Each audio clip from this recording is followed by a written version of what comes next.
Kao što su meteorolozi ranije najavili, danas je stiglo značajno zahlađenje i snijeg, pa i u nizinama. U Bosni i Hercegovini oblačno, ponegdje sa kišom na jugu i snijegom u ostalim područjima. Očekivana količina padavina u većem dijelu zemlje između 20 i 40, a lokalno na sjeveru i sjeverozapadu i do 50 litara po metru kvadratnom. Visina novog snijega između 10 i 25, a u višim područjima i na planinama od 20 do 40, a lokalno i do 50 cm.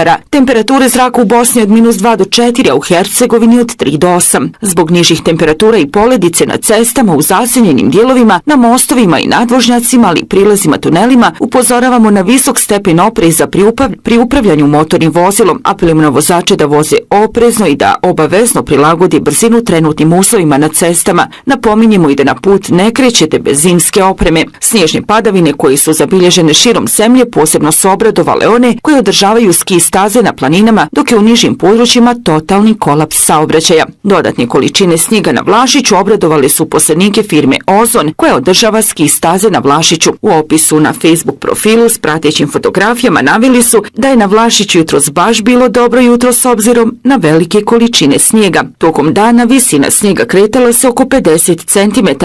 Ratraci uveliko na stazama rade na održavanju staza, dok s druge strane grtalice koje se nalaze na autoputevima, magistralnim cestama i drugim cestama ne mogu načistiti snijeg koji je pao u velikim količinama i otežava odvijanje saobraćaja. Ukoliko ne morate na neka duža i komplikovanija putovanja, iskoristite vrijeme da uživate u pravoj zimskoj šetnji.